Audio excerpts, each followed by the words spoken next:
This Queercast podcast is brought to you by my book, God, Sex, and Rich People, A Recovering Evangelical Testimony. What happens when an evangelical pastor's daughter moves from Branson, Missouri to the Big Apple? A collapse of identity that begins a journey of figuring out faith, fucking, and the 1%. I wrote this book so I could share with humor and raw honesty the realities of reinventing my spirituality and sexuality in the city that never sleeps and never stops sleeping around. Available now on Amazon. Hey heathens, you're listening to the Deadly Faith podcast where religion and crime collide. I'm Lola. And I'm Lacey. And this shit is dubious. The mind that was in Jesus, that mind is in me. Without me, life has no meaning. Why would God tell you what I'm thinking and tell you what I've said to my wife or my husband when you're not around? It's because I'm the pastor of the church and I need to know. This is the only place where you can see truth. Ooh, girl. Do you know what dubious means? Chicanery. I don't even know what that means. It means suspicious or like... dubious. That makes sense. Kind of sketchy, something like that. Chicanery is, I think, like when two people come together and do like crimes together. When a man and a woman. When a man and a woman love each other. Mm-hmm, mm-hmm. Okay, chicanery means the use of trickery to achieve a political, financial, or legal purpose. That's very dirty. I don't like it. Chicanery going on. Hey heathens, Fahlo Bracelets has an offer just for our listeners. Fahlo Bracelets are gorgeous, colorful animal bracelets that come with access to track your very own wildlife. You can pick from all kinds of animals like turtles, sloths, sharks, lions, and more. Your bracelet comes with a QR code to easily track their movements online. The best part is that every purchase directly benefits organizations that save wildlife. I have a gorilla and a sloth bracelet. They are so beautiful, and I love the little animal information cards that come with your bracelet. Go to myfahlo.com, that's myfahlo.com, and use the code LaceyBean20 to get 20% off your purchase today. Now back to the show. Well, today we're talking about Steve and Melody Munsey and all of their things that they've done. I have no idea who this is. Can I look up pictures of them? Oh, yeah. Let me just go ahead and say, no one has been charged with any crime. Oh. Steve and Melody are not being investigated at this point in time. So all things that, we're talking about here, we gotta be careful. Okay. So allegedly, for educational purposes only. This is all educational. Mm-hmm. Purely. So I have trigger warnings for you, but this is going to be a much easier episode than the last one. Much easier. Trigger warnings are money fraud and death. Okay. That's all. Money fraud and death. No. And death. Did you look up pictures? Yeah, but I put Steve and Melody Munsey, and so it brought up Eddie Munson's stuff, and I was like, wait, no, that's not the right thing. No. Munsey. Oh, okay. I'm seeing him. They look like they've had a lot of plastic surgery. That's just from my perspective. Yeah, it's... But before we get into the story about Steve and Melody, I have to take you to the beginning. Okay. Family Christian Center, FCC, was created in the... What? I know the Family Christian Center. Oh, okay. Well, it was created in the 1950s back by Frank and Ruby Munsey. It is a non-denominational megachurch with booming attendance in person and online to this day. Like great. So you know about this? I've just heard of them before. I don't know a whole lot of their history. No. So they're really known for doing a lot of like performances, like sermons that have skits in them, kind of, or like just lots of dramatics, lots of props, or big musical numbers, and just it's like church theater. No, kind of, yeah. Some of you guys have probably seen that little meme of like mega churches, we're going to use all your money for God. And then it's some guy coming down from the ceiling, like descending from the ceiling, doing a backflip onto the stage. And it's like, yeah, for sure. That helped our community that lives in poverty, for sure. yes. So, oh my gosh. very dramatic sermons. Well, Frank passed away in 2011, and his son, Steve, began running the church. So I'm just going to be talking about Steve and Melody. I'm not talking about Ruby and Frank. Okay, so just the son and the new wife. So Melody is married to Steve. So there have been rumors surrounding this church and its leaders, and I'm here to tell you what we've heard so far. Okay, allegedly. Well, actually, my next statement is, but all this information is alleged, and for lawful purposes, no one has been charged or convicted of any crimes thus far. Steve and Melody have 2 kids, Kent and Candace, and they live in Munster, Indiana. Munster. I know, the Munseys in Munster. I don't like that. Actually, I kind of love it. It's 2 better homes and gardens for me. It's there's I'm not with it. There's a town like a ways from us. It's like an hour or so from us. Is it called Bean? It's called Bean Station. Bean Station. And I was like, we should move there, but there's like fucking nothing there. So I was like, I'd like to. I would call your house Bean Station. I know. In fact, let's get a sign off of Etsy that says Bean Station. I'm here. Let's do it. Or I just need to go pilfer one of their signs in their town and bring it fine. back. Just kidding. Maybe not. Wait till they're done with it. So the Munseys, they're faithful Christians. They are fully immersed in a specific subsect of fundamentalism, which I love to call the prosperity gospel geeks. Oh, this is the one that Big hearts makes my fucking blood boil. Yeah, this is the most controversial piece of like all the conservative Christian churches. You know, you either love them or you hate them. Yeah, you're either with them or against them, as like in the Christian circles. Yes, and then all of us on the outside are like, wow, it's all fucked anyway. Yeah, exactly. So, like I said before, it's very performance based. It's very like they like the spotlight. They like being on TV. Yeah. Which a lot of prosperity gospel preachers really enjoy, being like the face of. Yeah. Give everything to God. God has blessed me. I have all these things. Look at my success. Like, if you just give it all to God, meaning me, then you can be like me. So it's giving The Righteous Gemstones. Have you seen that show? My gosh. That's what I keep thinking. Like, that's what I'm envisioning in my head is their crazy church performances and stuff. I wonder if you're not wrong.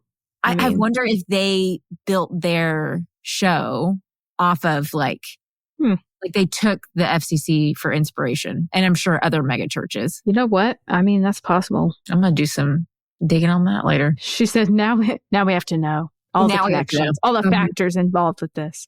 So like I said, they like the spotlight so much so that Steve has been on the air for Trinity Broadcasting Network for events like Praise-a-thons. Now, if you are not familiar with Trinity Broadcasting Network, let me connect some dots for you. Ever heard of Joel Osteen, Joyce Meyer, even Mike Huckabee, Stephen Furtick? Yeah, those preachers and celebrities that believe in the prosperity gospel. Yep. Tammy Faye Baker and Jim and Tammy Faye Baker, which I will be covering them, just FYI.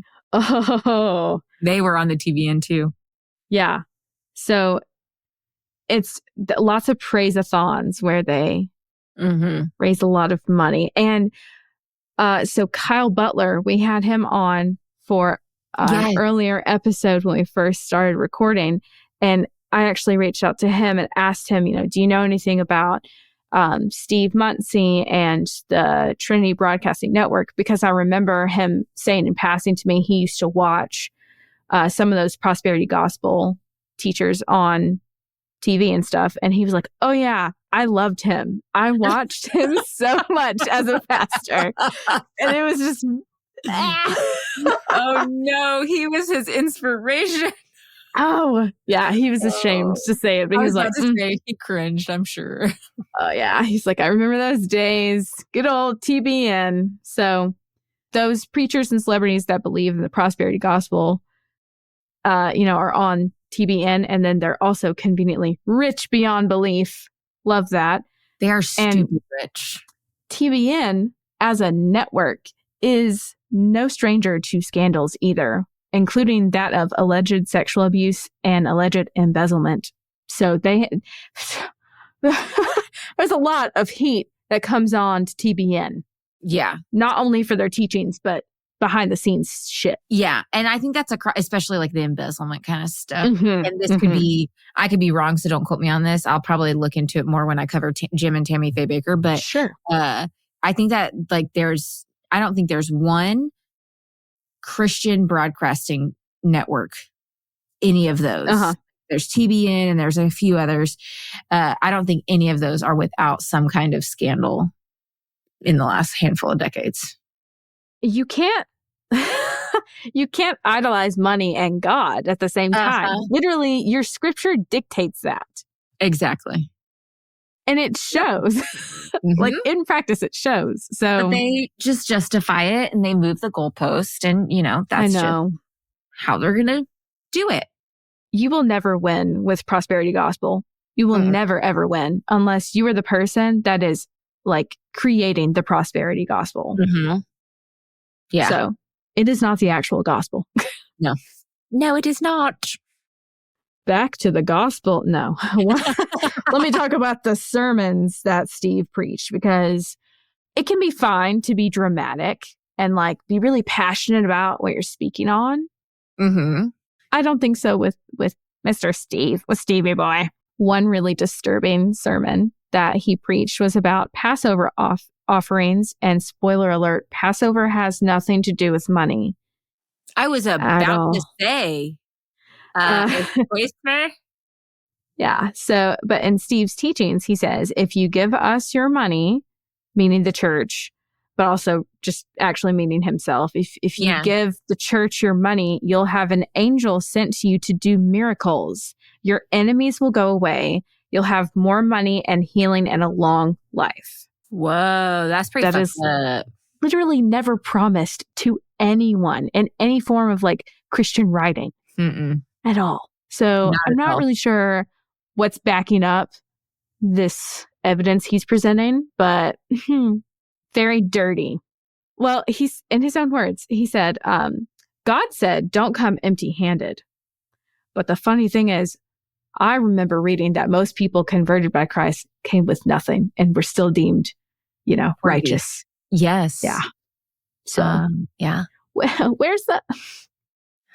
What so gospel many lies out of here, bud? Where are the lies? They're all around. Simply. Mm-hmm. Shrimply. Think of a little shrimp. Just a little shrimp with a middle finger. Shrimply. T-shirt idea. TM. So Steve still upholds the tradition of very dramatic sermons, just like his father did. They use gigantic, well-made props like actual giants. What? Really tall scaffolding that he like actively is having built as he climbs up it. Like construction workers are making it as he climbs up it. I watched the video. Gosh. It's very odd. No. Elaborate costumes, parades, boats and pools that he's had like the stage decked out to have a pool. So I mean, what? You guys seriously, and we'll have pictures of what a lot of these props look like. Because let me tell you, I can't. I've never worked in a theater company, but I understand based on like high school theater stuff that props are expensive, even the shitty ones. I'm in theater, intro to theater in college. Oh yeah, you are. Yeah, I'm literally in it right now. We had an entire couple of weeks where we learned about design and like what all the different sections are for like a production and what all it entails. And boy, I tell you, there is way more that goes into theater productions than I ever thought there was. And it's insane. I know it. So like, I don't even want to know what they, I would be fucking pissed being like, I am a struggling, single income family because I'm a stay-at-home mom and my husband working his tail off and we're tithing to you and you used our money to what? Fucking build a big ladder. Big scaffolding ladder shit. And to pay people to make it. You're not just paying for supplies, you're also paying for the people to like the labor. At least I hope they're paying for the labor because a lot of times you're not at churches because you have volunteers who are doing it for the Lord. Well, they do have volunteers, but guess what? You can even sign up to be an actor. Or you can buy tickets to see one of their shows hosted by their production company. That's right. They also have a production company on the side hustle called Refugee Productions, which is just a gross name. I'm sorry. That's a really gross name. Distasteful. And I just think of Jesus walking into this shit and just like fucking face palming and then just like turning around and walking away. This is completely the opposite of what I was doing, but okay. He literally didn't have shoes half the time. Yeah. Okay. I can't. So obviously the church has money. You cannot be a mega church without proper funding. Mm-hmm. But the more striking part of this is the fact that the Munseys, they own several large assets like cars and houses and a jet. Not shocked. If all the money is supposed to be going to your church and like your missionaries and your performances too and paying everyone. Mm-hmm. What's happening? How are you getting so much money? What's your fucking salary? Because pastors normally aren't rolling in the dough. No. Even just like in a standard, like you're doing pretty well church, like you have a decent building and you have a lot of decent programs that you've got funded. But mega churches, they breed that greed. Anyway. They do. I like that. I like that thing. So I want to get into the finances with you. It's money. It's money week. It's always money. It's all about the money. So Family Christian Center brings in about $140,000 per week. You heard that right. In a 7-day span, $140,000. I don't make that in 5 years' time. I don't make that in 10 years' time, actually, now that I think about it. No, you would make that in 10 years. Would I? I don't know. So that is annually, if you were wondering, $7.3 million. I can't. I have no words. Lacey doesn't, she's going to catch flies. Her mouth is... Guys, you said 100 and what thousand? 140,000 a week. Oh my God, I could almost pay off my house. We could do so much. We could have a studio and produce real shit. We could. I could move. We could do giveaways. We could give away things. We could support the families. Oh my gosh. We could pay a single mom's rent for a year. Oh my God. We could pay off all the child lunches that shouldn't even should have to pay for. And the library fees. Forget it. We got it. Just move on. We got it. Don't worry about it. Well, with all this money, they really should manage it wisely, don't you think? The mortgage that they pay for the church building in Munster. Munsey and Munster. God. In Munster.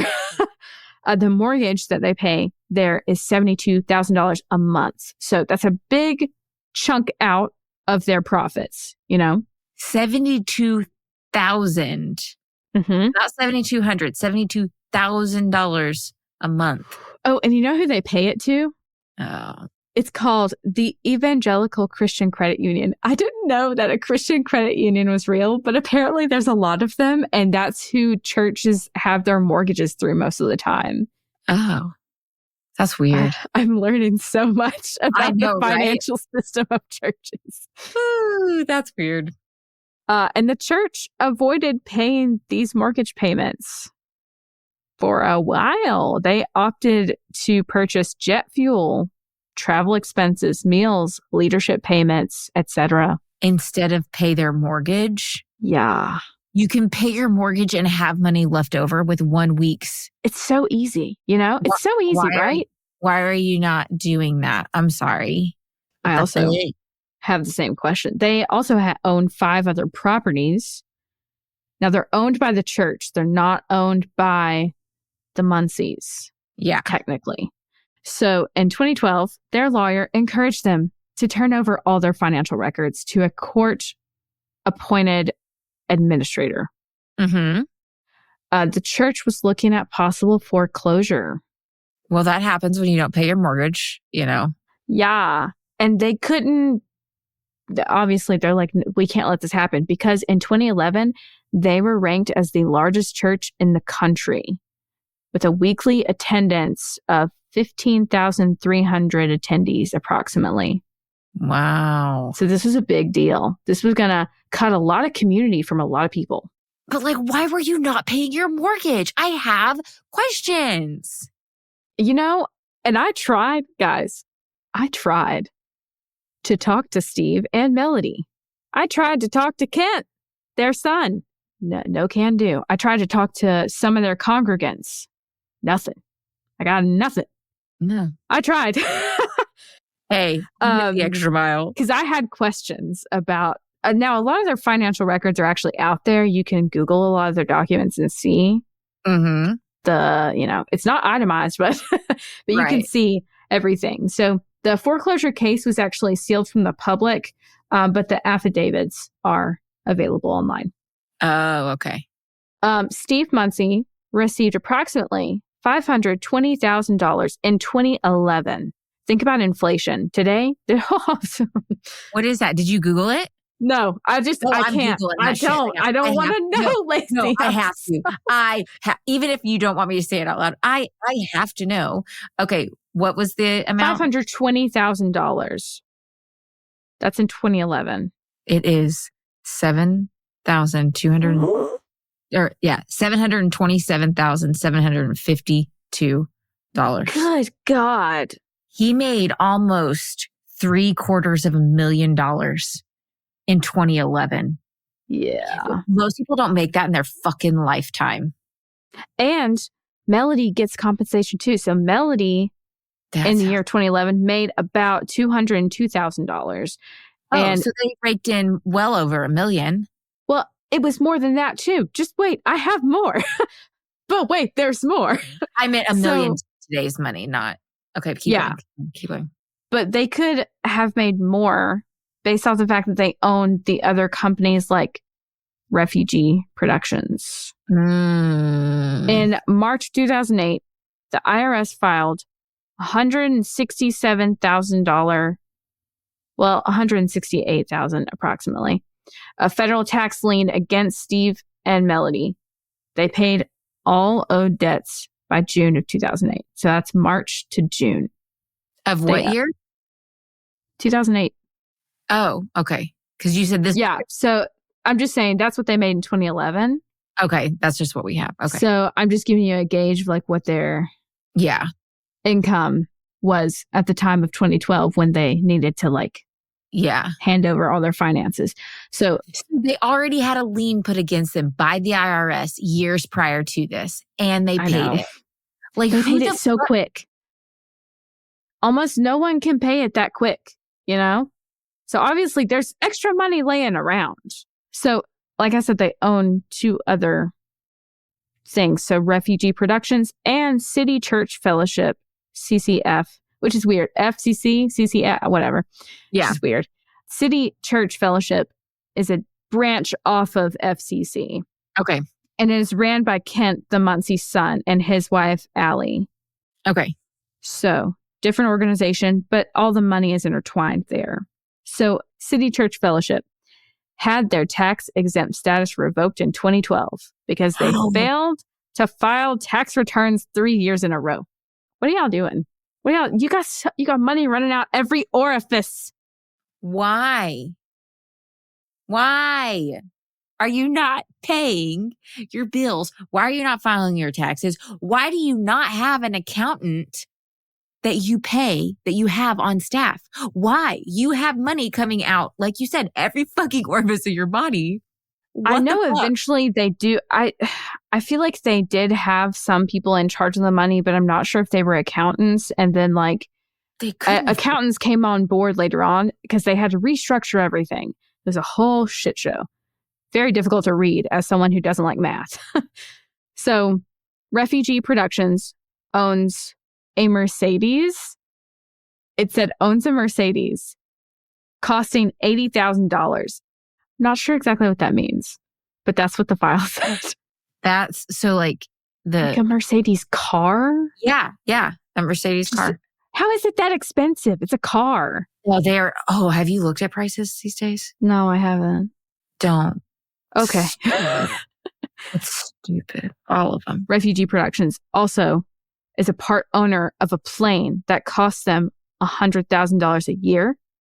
That's stupid. And these two assets were not listed on their records for 2008 through 2011. Also not listed are his son and daughter-in-law's salaries from City Church. Kent and Allie, though, they're like, no, we never took a salary. Yeah, right. But Kent had a salary of $914,000 from 2008 to 2010 from both Refugee and City Church. So at a certain point, you did have a salary. Yeah. He's saying he doesn't have one now in 2012. He's like, oh, I never took a salary. Okay, allegedly. Allegedly. This is giving Bob, no, not his name's not Bob. No, Jim Bob. It is Bob, but Jim Bob. Yes. How he said that he, like, on his taxes was like, I'm paying the kids. And then he claimed on his taxes that he was paying, what's her name? She just wrote a book. Oh, God.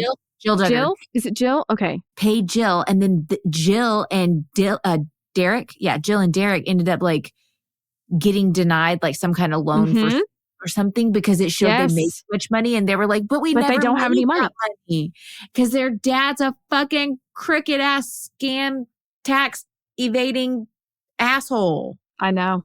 It is giving the same vibe as that. Why is it so hard to just pay your shit when you have so much money consistently coming in? Especially if you're a Christian and you believe in the Bible and in Jesus, then you should be wanting to do what's best for your fellow human. And it bugs me when I know somebody is a believer. Like, I ran into this situation. Tyler and I literally had this conversation last night. Oh, God. We know of this guy who is a Christian, and he has this like guy working for him who is just got out of prison. He's living in a hotel. Like, he's trying to get on his feet. Okay. I don't know what the guy did or anything, but like, he's an ex-con fresh out of prison. It's hard. Difficult to get back on your feet. I get it. Yeah, that makes sense. This man worked like, I think it was like almost 8 hours, like 7. No, it was 8 hours. No, he had an hour lunch. So let's say 7 hours. He worked 7 hours. He was only paid $50 for his hard manual labor. For the whole day? For the whole day. When you do that math, it's at like just over $7 an hour. It's not even technically. That's so shitty. I was like venting to Tyler about it. And I was like, this just pisses me off, especially knowing that the man is a Christian. Like, you should know that in this economy, especially for somebody who's struggling to get by, you know, they're living in a hotel. Why aren't you paying them at least minimum $15 an hour? Minimum. Yeah. And that's the stuff that just like super disturbing. I hate that so much. It literally makes my blood boil. And I get like, I can feel it in my chest. Like, the anger is just I can see it. I can so mad. Yeah. But Kent said that like he didn't take a salary. All of the income came from product sales from DVDs and CDs of sermons and skits. Okay. So those shows put on by Refugee Productions and DVDs they sold. That's a lot. It is, but like, that's still his income. Like, you still have to put that on your taxes. Yeah. And technically that's income from the church. So yeah, like, it's the same game here. Yeah. So in April of 2011, the IRS filed a $59,000 federal tax lien against Kent and Allie. They paid all outstanding taxes and penalties by 2012. That's quick. That's very fast. That's quick. Y'all got money. I wish I had that money floating around. Shit. But Steve told the church during this whole time where this like foreclosure is pending and stuff. He's like, we are taking extreme salary cuts as a cost-cutting measure. But the IRS documents that I saw clearly show their personal finances are just flourishing despite the fiscal church's health failing. Yeah. They didn't take any cuts. Not for real. They may have cut. This is alleged.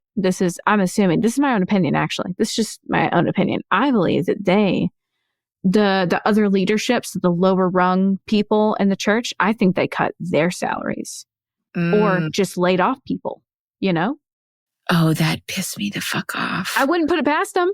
This is not the first time that would happen with a megachurch. No, definitely not. So the church is still experiencing this possible foreclosure case. They spent an annual of $3.5 million in leadership compensation.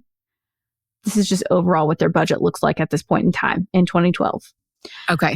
They had a $900,000 budget for travel and meals, $500,000 budget for housing allowance, $500,000 budget for jet fuel and other expenses. $500,000. Why are you using a jet? Where are you going? Where are you going? You don't need a fucking jet. You can walk. Jesus Save walked. the planet. God damn it. The church leadership was unwilling to comment on this for any media source, but they were happy. They were so happy to show their charitable acts to the media. Give me a fucking break. And you know what? This is just not enough, okay? In my opinion, it's not enough. So one charitable organization they have, which I'm glad they have it, it's called Operation Care. It provided more than 23,000 families with food and toys, as well as funded hospital and prison ministries. It also supports worldwide missionaries that are spreading the gospel in India, China, Uganda, and Central America. And those are all great things. I just don't think 23,000 families is enough. I think we could do better. Mm-hmm. I also don't. I'm gonna. This is my own opinion, but the missionaries, that's not a good thing because that's just it's not colonization. It is. And I don't like that. But I'm sorry, you gave some food and some toys to some families. You could do more. You could put up housing for people. You could do so much more with the amount of money. Did you help get a house or get a job or pay to go back to school or did you start? I don't know. Did you start college funds for kids? What have you done? It's not enough. With how much that's coming in consistently, it's not enough. You're right. The wrong people have too much money, in my opinion. Say it louder. So Family Christian Center also spent massive amounts of money relating to a 3-year federal investigation, but there are not any public details of this case. Yes, I called the police station. I was on it. I said, "Show me the money." They wouldn't have me. So they said, "Nah." That's whatever. So no charges have been filed at this time. So lots of math here that we've got going on. I hate math, but numbers. Whatever. I've got you a grand total. So grand total for federal tax liens filed against all Family Christian Center organizations and associates would be totaling $623,132. They also, remember I said they have those 5 properties? Mm-hmm. Yeah. So those are townhomes that they own. And through the years, the property... What? Go ahead. I just know what you're about to say. Go ahead. Okay. Through the years, the property tax was defaulted on, and a good bit of the properties were sold to pay off fines, but they reclaimed 4 out of the 5 sold properties. Who's living in them? How'd you reclaim it? I have no idea. I don't know who all's living in it. I know one of the homes is the Munseys, and I assume that Kent and Allie probably... See, that's what I was going to say. It's like these paid off homes that all these nice... rich people get to live in. That's what Yeah. Well, good news. They got an accountant. And I feel really, actually, it was an accounting team. It was a team. Okay, because they need a team because the shit's messed the fuck Which is up. great. I'm glad that there's someone there to manage more of the money and hold some accountability for them. So now the church sets aside a good portion of its profits weekly to pay that mortgage and to pay their taxes. Good job. But the FCC property and city church buildings, they don't have property taxes, so they don't have to worry about that really anymore. That's annoying because they're nonprofit. Yeah, nonprofit. So yeah, status. Okay, now we need to get into death. Okay. Tax the church. God damn it. I agree with that statement. Yeah, where are we going with this death? I'm very confused. We need to talk about the death. Okay, so an accusation came against the Munsey family in May of 2015 that they possibly were responsible for or covered up the death of a teenage girl. I think I know this story. Maybe you do. And I tell you, there is almost zilch out there on it. I tried to reach out to her family and friends. I was unsuccessful. Oh. Her name was Dominique Nikki Smith. She likes to be called Nikki, from what I gather. She was 17 or 18. It's unclear. Yeah. I've seen multiple articles and everything on it. So it was 17 or 18 at the time of her passing. Okay. Lovely, intelligent, and obviously driven. This girl, she was attending classes at, I'm going to butcher this, Valparaiso University? Your guess is as good as mine. Okay, good. She worked at the college dining hall. She was an experienced and certified pool lifeguard, CPR certified, and a great babysitter. She's got the resume. She's going for it. She's awesome. Yeah. Very little coverage of her life and death. I don't know anything else about her besides just her education and what was on her resume, really. I couldn't find any verified accounts for her on social media or for any of her family or friends that were listed in court documents. Oh. So that kind of sucks. If you guys have any information, if you know about Nikki, if you've met her, have anything to say about her, that's nice. Let us know, because I'd love to know more about her. Yeah. Well, technically, Nikki was employed as an independent contractor babysitter through FCC. Okay. But since Melody and Steve were the people in charge of FCC, they were her supervisors and direct bosses. Yeah. Nikki babysat the Munsey's grandchild in 2015 on April 1st, 18th, and then twice on April 28th. And then the last time was on May 20th of 2015. Okay. Which was also the day of the incident. So on May 20th, 2015, around 3 p.m., Nikki was found face down and unresponsive in the swimming pool at the Munsey's house in Schererville. She was transported to a nearby hospital, but unfortunately passed away on June 1st. What the hell happened? Yeah, I have questions too. Her death was ruled as an accidental drowning with no autopsy. Toxicology report showed that there were autopsy. Yeah. What the fuck? Yeah. I need more answers. I really hate when they do this.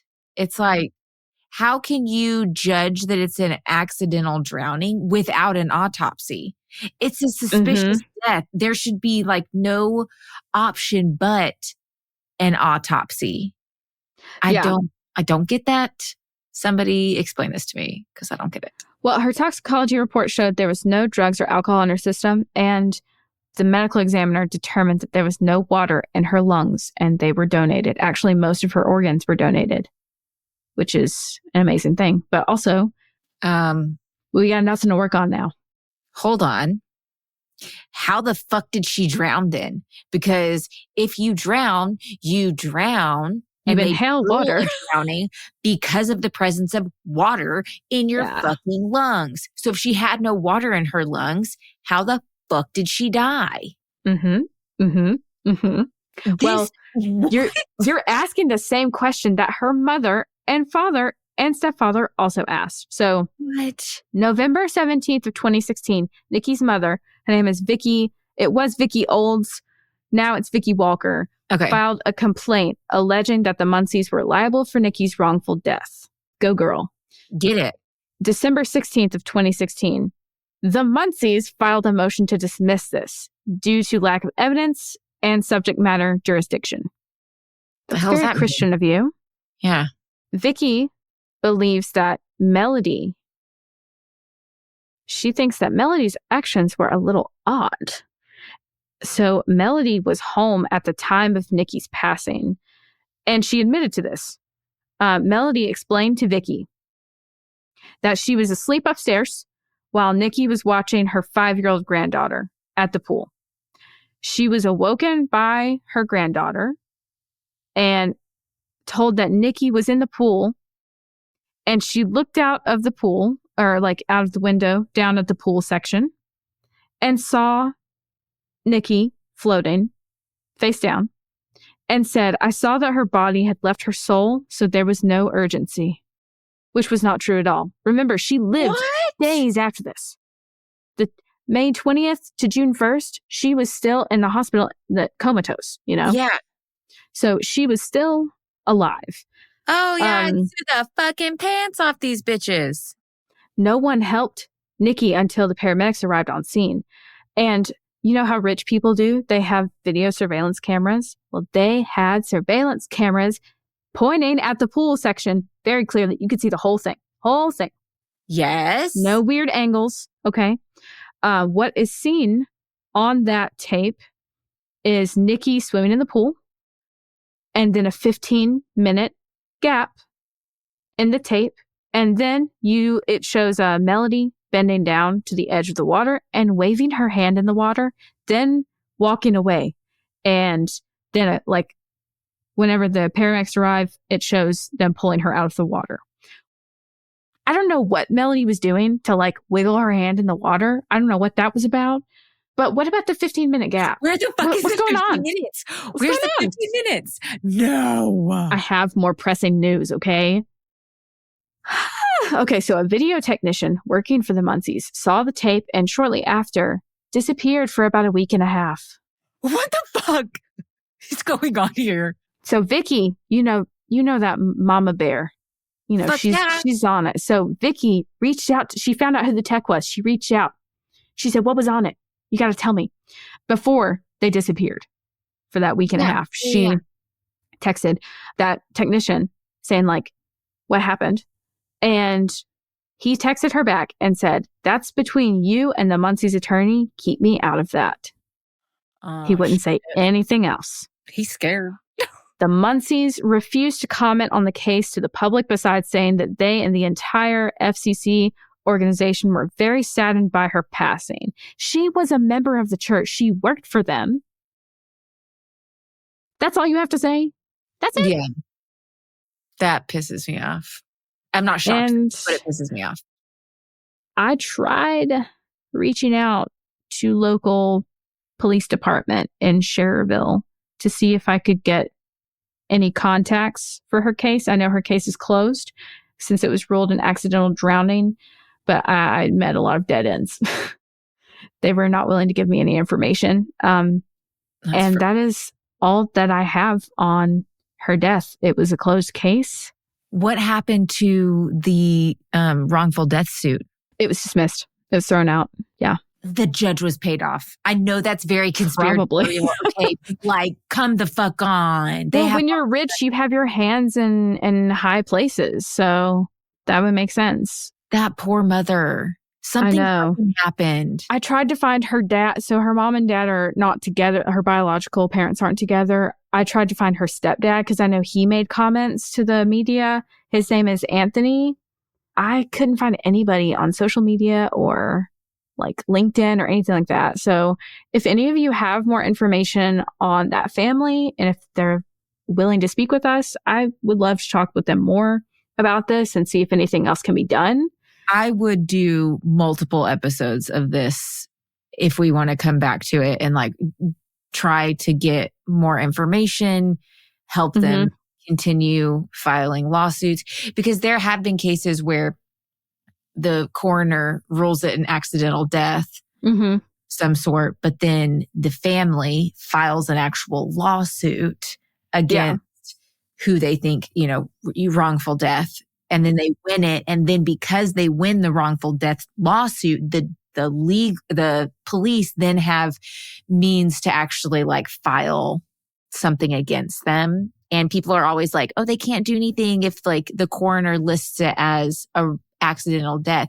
No, there have been prosecutors that have charged somebody for murder or wrongful death and arrested them and gone to trial and won, all while the coroner still had it listed as an accidental death. The accidental death was not to murder or like homicide until after they won their criminal case. Yeah. So like, well, you learned me something. Rare. It's rare, very rare. Yeah. I've only heard of one case that I know of that it's happened in, but it can happen. You just got to have the right people and you got to keep pushing. You got to be really consistent with it. I know it's hard too. It's got to be so difficult on the family because like you do want the answers, but hitting all those dead ends, and then the fact that most of her organs have been donated. There's not a body left to work with. Her lungs were specifically, that was one of the first things to go, I have so many questions. Why was there not an autopsy? But also, wouldn't there have had to have been an autopsy of some sort if they knew that there was not water in her lungs? From my understanding, I don't know anything about the like. I guess they could do that with like an X-ray or CT scan or like it's like that maybe. I don't know. Oh, I don't even think you need that for it. It's like a swab kind of deal. Oh, I'm not sure exactly because I'm not in that field. If anyone else out there is in that field, knows about this, then great. Please tell us. This is where we need Elaine Urquhart from Morbid. Oh, yeah. Technician. So we'd be like, ask her. That's what we need. Yeah. So. What the fuck? There's the Munseys. And if you want to go to church up there, guess what? It's still open. Right. Call me a conspiracy theorist or what. Oh, I'll call you. I won't call you that, but I'll call you. No. Well, that's what they call me at the DMV. Okay. They had to, I'm sorry, 15 minutes are missing. They say it's an accidental drowning. She had no water in her lungs. How can you drown without water in your lungs? I don't know how it held up in the first place. It's not dry drowning. It's not like she like drowned later on, Mm-hmm. Or did she have, my brain's ticking. So if she drowned, was floating face down in the pool, correct? Mm-hmm. And then they got her out and then she was in a coma for a few days. Mm-hmm. Did the water get out of her lungs? Like was there water in her lungs, but that it seeped out after she was in the hospital for so long? I don't think that's how that works. Brain activity? I have no idea. I really don't think that's how that works. I don't think so either, but like, could she have like dove in, hit her head, and then like passed out in the water? She's a certified lifeguard. Oh, that doesn't make sense. She's a responsible person. She knows CPR. She knows all the lifeguard rules. She's an experienced, responsible babysitter. None of this makes... What if it was like an accident? Maybe she didn't dive in, but she, the grandchild that she was watching was falling. And so she went to catch him and then like she slipped and fell into the pool and hit her head. She was already in the pool. But that's what I'm saying. Like if she was on the outside of the pool, like she got out to do something. No, I guess so. Yeah. There was like 15 minutes for her to do that kind of thing, I guess. I mean, it's possible. I want to know what that child saw. Right. I have questions for the child. The child is... How old was the question? They were 5. Oh, shit. So even now... Well, that's old enough to see something, but... It's old enough to see something, and I'm sure that they did, but we couldn't question them. No. No one could. They're still a minor at this point, so... And that would be traumatic. Yeah, for sure. Her soul left her body, so there was no urgency. The fuck there is? Why would you just... Okay, but even let's say that is the case. Is it not just unsettling to like have a body floating? Would you not want to... Don't you care about this person? This is a young girl that goes to your church. Shouldn't you care about them a little bit to like want to get them out of the water? Why did you not get them out of the water? Why was your first instinct not? Why didn't you try? Are you a doctor? Do you know when the life has left the body? Yeah, you know the moment it happens? Come on. Wrongful death suit. Absolutely. It shouldn't have been dismissed. This poor family. It's been, next year will be 10-year anniversary of her death. Mm-hmm. And I really wish I could get in contact with them because I'd really like to hear more about what they think on this and if there's anything that maybe their family lawyer thinks that they could do, or I don't know. Do they just need funding? Because I'm happy to start a GoFundMe. Right. I'm happy to Can donate. we help in some way? Can our listeners help in some way? Because this is not okay. Yeah. Bare fucking minimum wrongful death suit. They should have won and they should get paid out a big old fat chunk of money because she did not go down and instantly get her out of the water. Isn't that, I'm not a mom, but like, shouldn't there be some type of motherly instinct that like when you see a child in trouble, you're like, you know, even if it is a hopeless situation, even if it is, I don't whatever, care. there's just something inherently inside you that's like, oh, must help child. And she's a mom, so I'm confused. Exactly. I don't care if it's somebody that I have like beef with. I have vehemently. Okay. So like the two people that you had to be around, right? Okay. Yeah. If they were drowning in a pool, I'd pull their asses out. Same. Even though I kind of want to punch them in their coochies. I'd pull them out. Because that's what the fuck you do. Who doesn't? I wouldn't let my greatest enemy, if I see that they're in trouble, I wouldn't stop myself from trying to assist them or warning them. You know, like Trump himself could be drowning and it would take everything in me to not help him. I would still help him from drowning. Oh, yeah. Even though everything in me would be like, just let him drown. No, I couldn't. I know. I'm not because that type of like person. That's the human part of us that is just good and wholesome and doesn't want bad things for other people. No. And, it makes me so upset because like she had everything going for her. She was working so hard. Like she was hitting the books. God, it makes me upset. But it makes me so mad. Like I said, if any of our listeners know anything about this family, possibly how to contact them, that would be great. And I would love to connect with them. Yeah, I agree. If anything, just to like send my condolences. Show our support. So thank you guys so much for listening to this. It's time for palate cleansers though. Yeah. And I have one that it's swimming related. Oh, okay. Go ahead. I don't want to talk over you, but I was going to ask you something about swimming, but go. Oh, I learned how to swim last week. I'm sorry, what? I learned how to swim. You didn't know how to swim? I knew how to like kind of doggy paddle, but I would always just go down every time. I would just still go down. So my parents put me. Thank you. My parents put me in swim class when I was like 7 or 8. I really just didn't care. I was there to splash around. I knew how to I learned how to float, and then I also learned how to go underwater. Yeah. But I never learned how to actually effectively swim. And Andrew taught me. My friend had a pool party and it was a very small one. And I was like, I'm just going to stay over here in the shallow end because I can't swim. And they were like, no, today's the day.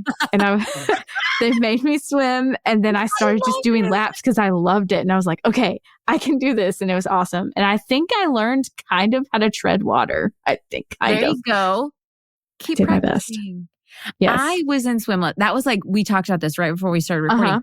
I did swim lessons. That was the one thing I did prior to sports in junior high. And I did it for a few years, and I actually knew how to swim, but I was very much into it because even at a very young age, at 5 to 7, however young I was, oh my God, my swim instructor was fucking hot. Stop. And I just remember being puppy dog.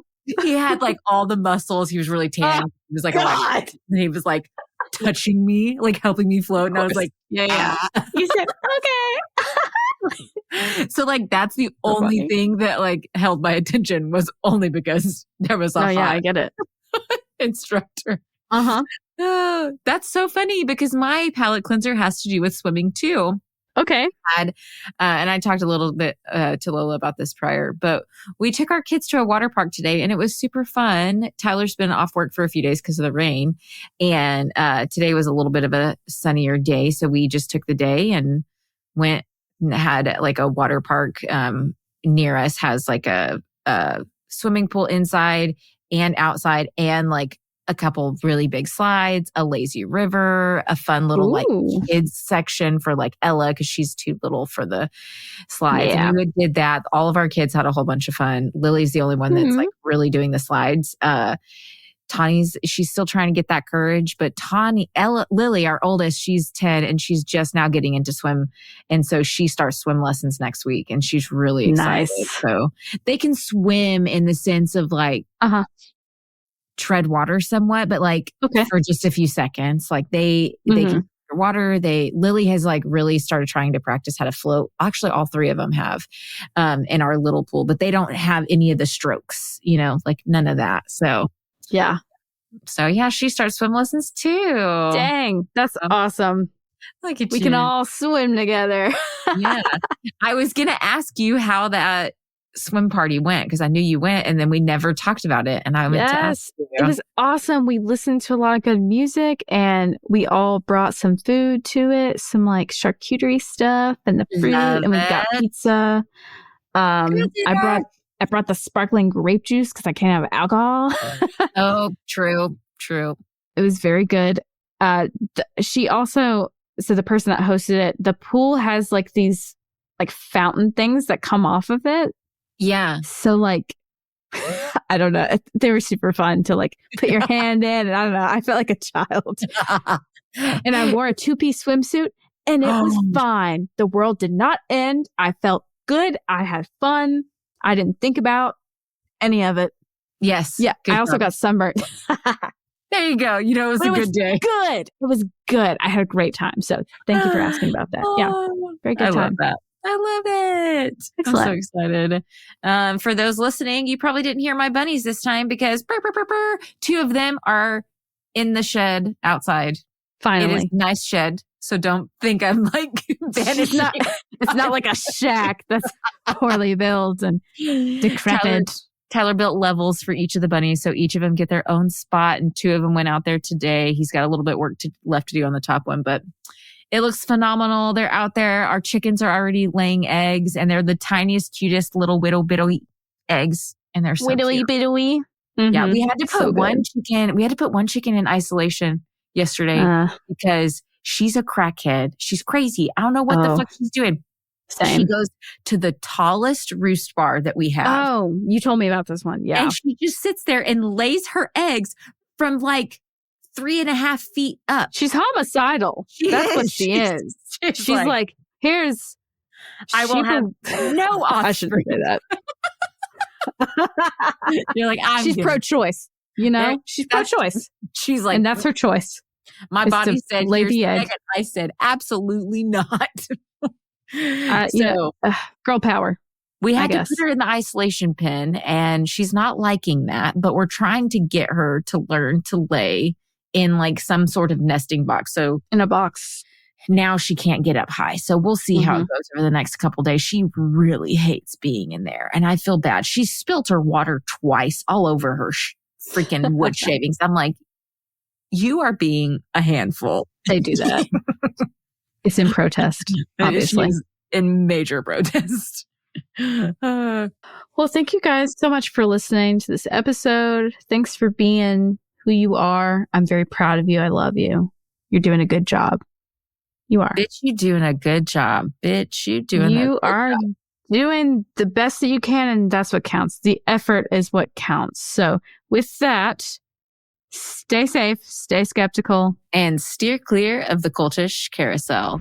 We interrupt this episode with a message from our sponsor. If you've ever deconstructed your faith, you know it's not easy. But just imagine if you could have people to guide you through the process. That's right. People like Jim Palmer, Kristen Dumez, author of Jesus and John Wayne, Jennifer Knapp, Brad Jerzak, Brian Zond, Paul Young, author of The Shack, and more? Well, if you head over to choiracademy.com and register for Square 2 using the promo code LOLA, you'll get 10% off the regular registration cost of this awesome course and community just for being a fan of our show. All links can be found in the show notes. Again, that's code LOLA, LOLA, for 10% off the Square 2 course. Also, heathens, if you're enjoying the show so far, you know what to do. Like, subscribe, rate, do all the things. Our numbers have increased this summer, and we are just utterly so thankful for it. Again, as always, our Patreon link is listed below, along with our merch site. We're working on some new merch to get up here sooner. I think we're going to do it all at one time and kind of save some pieces to do like a big launch. So be on the lookout for that. Also listed in the show notes, as always, is our sponsors. Show them some love, show us some love. Go get you some fun merch, some Javy coffee, some Fahlo bracelets, because we love those cute little animals. And, you know, give us the lovin' because we love you guys. Deadly Faith Podcast is brought to you by Choircast Network. It is produced by Lacey Bean and Lola Robbins and audio engineered by Eric Howell. Thanks for listening.